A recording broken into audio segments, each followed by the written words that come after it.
Waka waka waka, what's up, and welcome back to the channel. Live long and prosper, because we're getting back into some Eaglemoss today.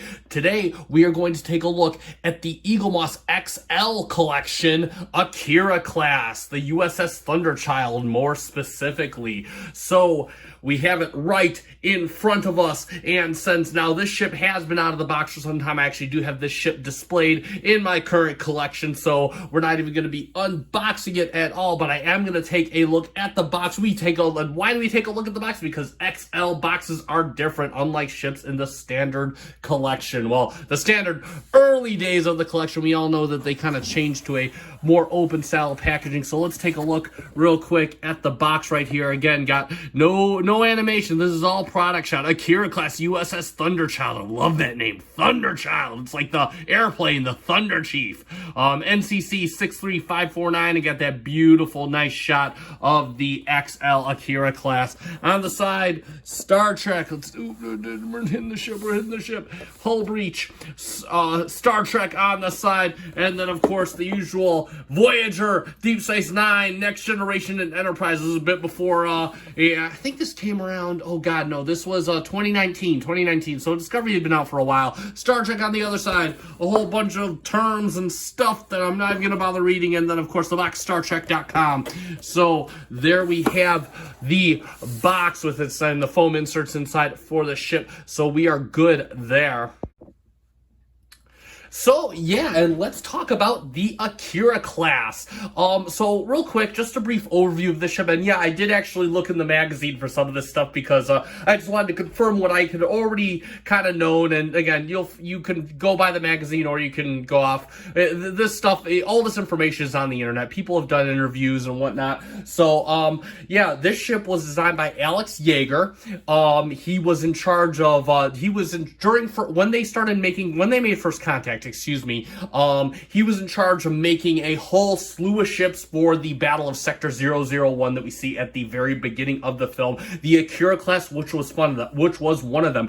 In fact, the Akira class was so popular that they actually gave this ship the most definition and detail out of the entire fleet. The First Contact is where we got our Steam Runner classes, our Jaeger classes. Yes, a class is named after him. Our oh, good Lord, help me out here. The Steam Runner, the Jaeger, the Norway class. This is where we got all those various classes of ships, and this was the most popular, the most widely featured. So this is why you see a lot of close-up shots of the Akira class, because it was listed as the most popular.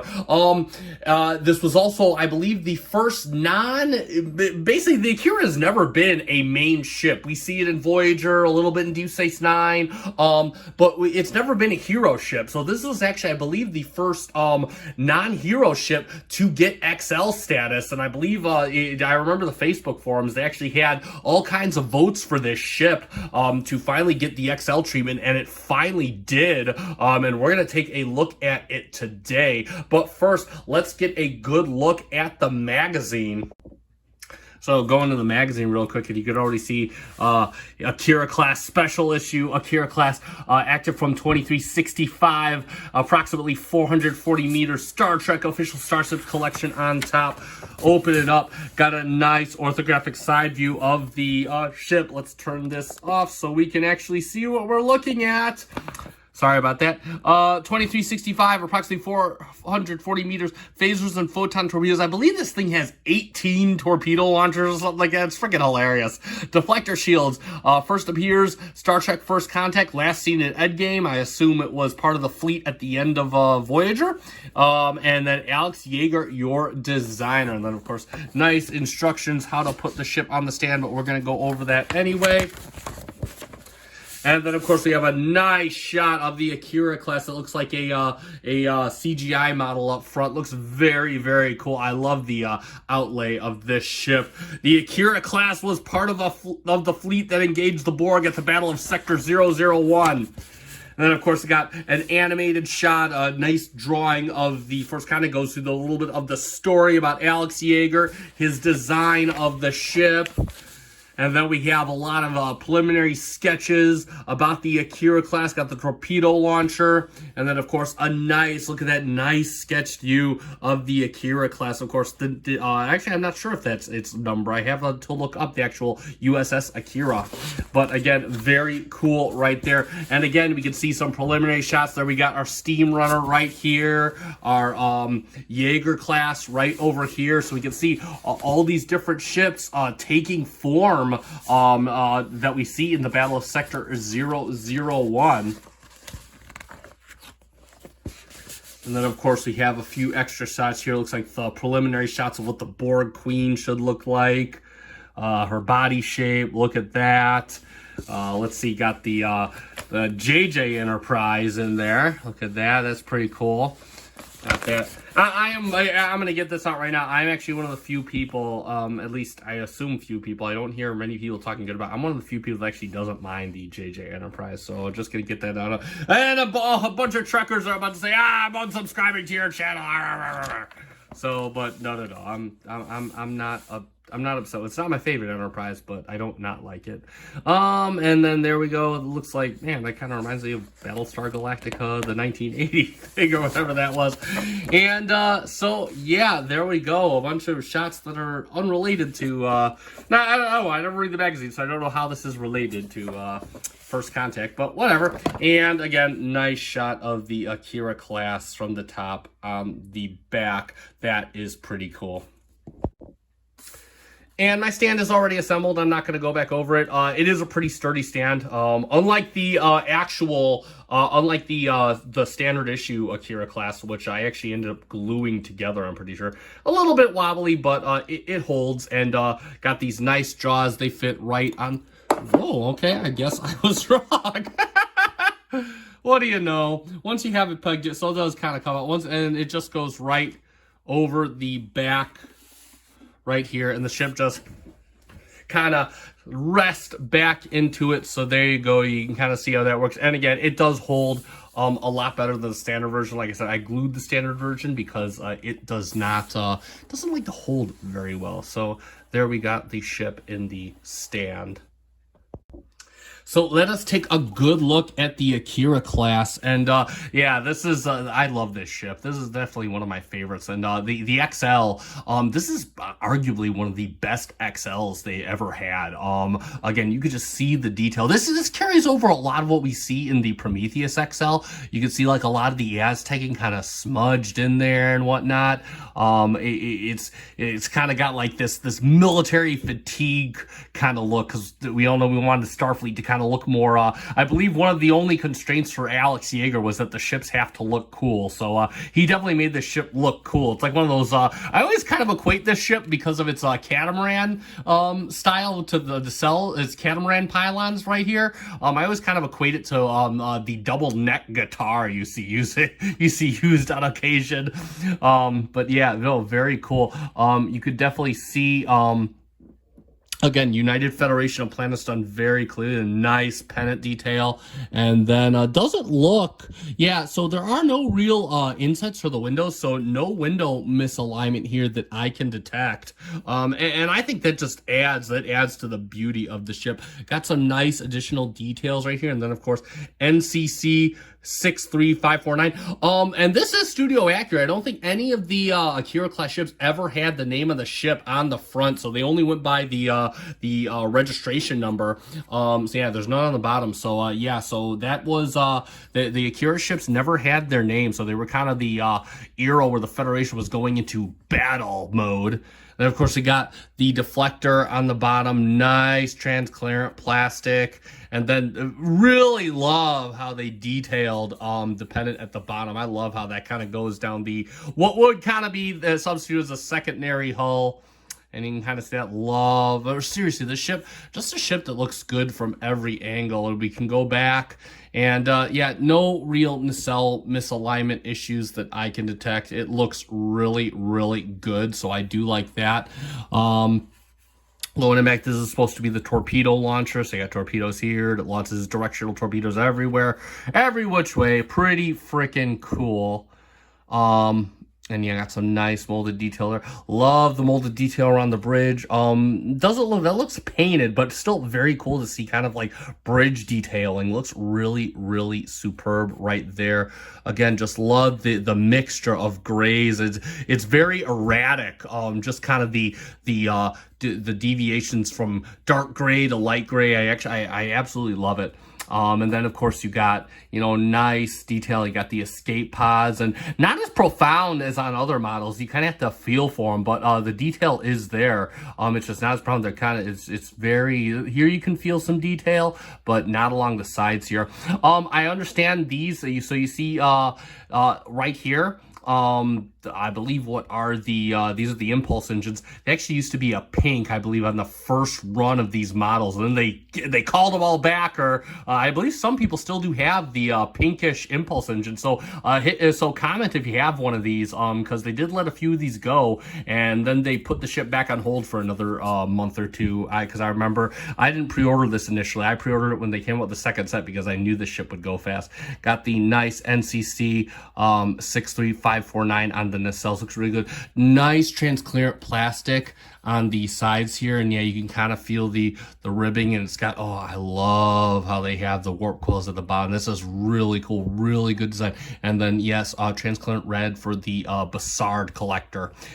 Really nice. Then you got some molded detail down here, looks superb. And then going on, and this molded detail kind of, the cool part is you're never going to look at this, so this is all on the bottom. You got this nice molded detail, a lot of nice transitions along the bottom side of the ship. Looks really, really good. I call it the bottom, but it's in space, so technically it doesn't really have.